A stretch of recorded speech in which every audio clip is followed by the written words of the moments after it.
సముద్రం మీద ప్రయాణించే దొంగలకి అసలు చావు భయం అంటే ఏంటో కూడా తెలీదు. అలాంటి దొంగలకి ఏదైనా వణుకు పుట్టించేది ఎదురైతే అసలు ఆ రోజు రాత్రి ఆ చీకటి సముద్రంలో ఏం జరిగింది?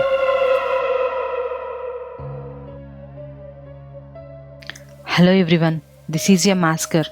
ఈరోజు నేను చెప్పబోయే కథ పేరు డెత్ వారెంట్, మరణ శాసనం. అయితే కథలోకి వెళ్దామా?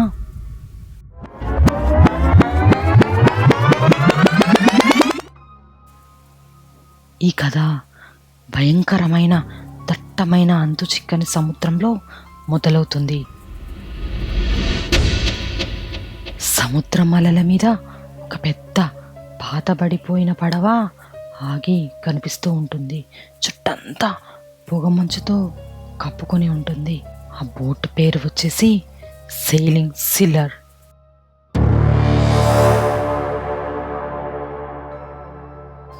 ఈ ఓడ యొక్క కెప్టెన్ పేరు కరాలా. ఇతను ఒక పెద్ద సముద్రపు దొంగ. ఇతనితో చాలామంది అనుచరులు కూడా ఉంటారు. అయితే ఎవరైతే ఈ సముద్రం మీద ప్రయాణిస్తారో వాళ్ళ దగ్గర ఉన్న విలువైన వస్తువులు మరియు బంగారం, డబ్బులు, నగదును ఇవన్నిటినీ దొంగలించి వాళ్ళని నిర్దాక్షిణ్యంగా అక్కడికక్కడే చంపి సముద్రంలో పడవేసేవాడు. ఆ రోజు రాత్రి కరాలా వాళ్ళ అనుచరులతో కలిసి ఒక పెద్ద వ్యాపార ఓడని దోపిడీ చేస్తారు. వాళ్ళ దగ్గర ఉన్న అన్ని సరుకులను మరియు డబ్బులను, విలువైన వజ్రాలను కూడా దోపిడీ చేసుకుంటారు. ఇంకా ఆ రోజు రాత్రి కలిసి పార్టీ చేసుకుందామనేసి టేబుల్స్, చైర్స్, లైట్స్ అన్నీ అరేంజ్ చేసి పార్టీని స్టార్ట్ చేస్తారు. అందరూ ఆ సమయంలో హ్యాపీగా ఓడలో డ్రింక్స్ తాగుతూ ఉంటారు.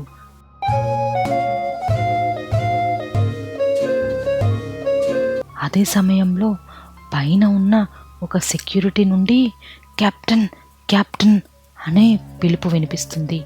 ఇక వెంటనే ఆ పిలుపు విన్న కరాలా పైనకి వెళ్ళి చూస్తాడు. అలా పైనకి వెళ్ళి చూడగానే కరాలాకి కొంచెం దూరంలోనే ఒక ఓడ కనిపిస్తుంది. ఆ ఓడలో మొత్తం బంగారం, వజ్రాలతో నిండి ఆ ఓడ దగదగా మెరుస్తూ కనిపిస్తుంది.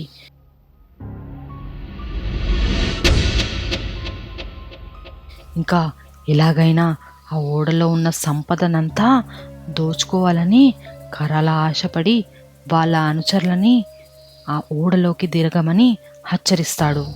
కరాలా అనుచరులంతా కరాలాతో కలిసి ఆ ఓడలోకి ప్రవేశిస్తారు.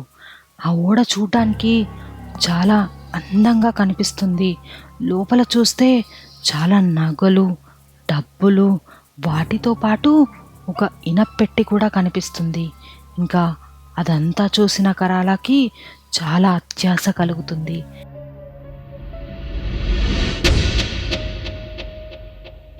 ఎలాగైనా ఆ సంపదనంతా తన సొత్తు చేసుకోవాలి అనేసి మనసులో అనుకుంటాడు. ఇంకా వాళ్ళ అనుచరులని ఇలా హెచ్చరిస్తాడు. ఇక్కడ ఉన్న బంగారం, డబ్బులు, నగలు మరియు అక్కడ కనిపిస్తున్న ఇనుప పెట్టెను కూడా మన ఓడలోకి తరలించండి అనేసి ఆదేశిస్తాడు. ఇంకా అలా ఆదేశించగానే అప్పుడు ఆ కరాలా అనుచరులందరూ ఆ మాట వినగానే సంపదనంతా వాళ్ళ ఓడలోకి తరలిస్తారు. ఇంకా అలా తరలించగానే మళ్ళీ పార్టీని కంటిన్యూ చేస్తూ అందరూ డ్రింక్స్ తాగేసి ఆ మద్యం మత్తులో అలా పడిపోతారు. రాత్రి అందరూ గాఢ నిద్రలోకి వెళ్ళిపోతారు. సరిగ్గా సమయం అర్ధరాత్రి 2 గంటలకి కింద నుండి ఏదో శబ్దం వినిపించినట్లు ఆ సెక్యూరిటీకి అనిపిస్తుంది. ఇంకా అప్పుడు సెక్యూరిటీ అనుకుంటాడు, ఈ సమయంలో శబ్దం ఎక్కడి నుంచి వస్తుంది అనేసి అనుకొని ఓడంతా తిరిగి చూస్తాడు. అలా తిరుగుతున్నప్పుడు అతనికి అర్థమైంది ఏంటంటే ఆ రాత్రి వాళ్ళు దోచుకున్న సంపద దగ్గర నుంచే శబ్దం అనేది వినిపిస్తుందని గ్రహించి ఇంకా అక్కడికి వెళ్ళి చూస్తాడు. అక్కడ వెళ్ళి చూస్తే ఆ ఇనప్పెట్టె నుంచి శబ్దం వినిపిస్తూ ఉంటుంది. ఇనప్పెట్ట చూడటానికి చాలా పాతదిగాను మరియు దాని మీద ఏవో బొక్కల మరియు పుర్రెల గుర్తులు కూడా కనిపిస్తూ ఉంటాయి.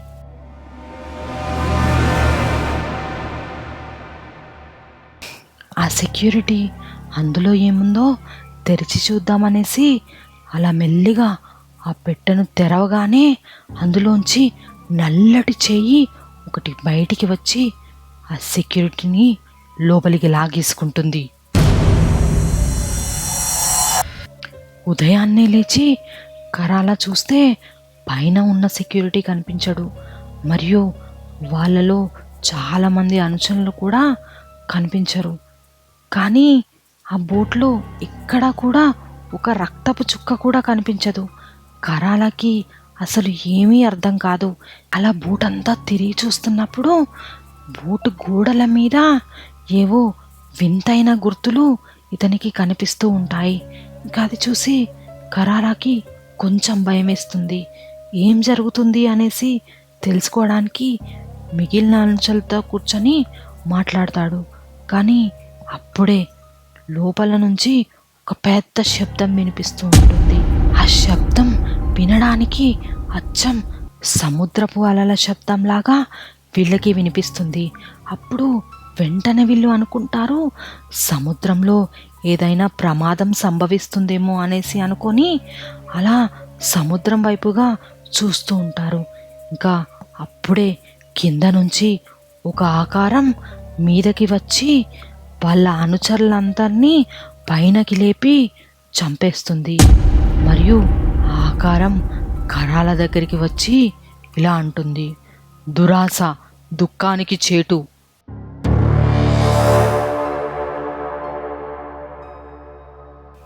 అలా అనగానే కరాల తన దగ్గర ఉన్న తుపాకీని తీర్చి ఆకారం వైపు చూస్తూ కాల్చేస్తాడు. కానీ ఆ ఆకారానికి ఏమీ కాదు, కరాలని కూడా చంపేస్తుంది. మళ్ళీ ఆ సముద్రం చాలా ప్రశాంతంగా మారుతుంది. కానీ ఇప్పుడు ఆ దొంగల ఓడ కూడా ఒక దయ్యాల నౌకలా మారిపోతుంది. పైన భాగంలో కరాల యొక్క అస్థిపంజరం వేలాడుతూ ఉంటుంది. ఎవరైతే కరాలలాగే అత్యాసపరులై దొంగలు ఉంటారో వాళ్ళని ఆ దయ్యాల నౌక మాత్రం అస్సలికి వదిలిపెట్టదు. ఇప్పటికీ ఆ అత్యాసపరుల కోసం ఆ శపించబడిన నౌక ఆ పొగమంచులో కప్పుకొని ఆ సముద్రంలో ఎదురు చూస్తూనే ఉంటుంది. ఆ నల్లటి ఇనప్పెట్ట ఇప్పటికీ ఆకలితోనే ఉంటుంది. అందుకే ఎవరిని కూడా ఇబ్బంది పెట్టి దాని ద్వారా లాభం పొందాలి అని అనుకోకూడదు. అలా చేస్తే ఖచ్చితంగా ఏదో ఒక రోజు శిక్ష మాత్రం తప్పదు. ఈ స్టోరీ కనుక మీకు నచ్చినట్టయితే please like, share, comment and subscribe. ఇలాంటి మరిన్ని వీడియో కోసం మా ఛానల్ని సబ్స్క్రైబ్ చేసుకోండి. That's all for today. This is your మాస్కర్ సైనింగ్ ఆఫ్. జై భోలేనాథ్.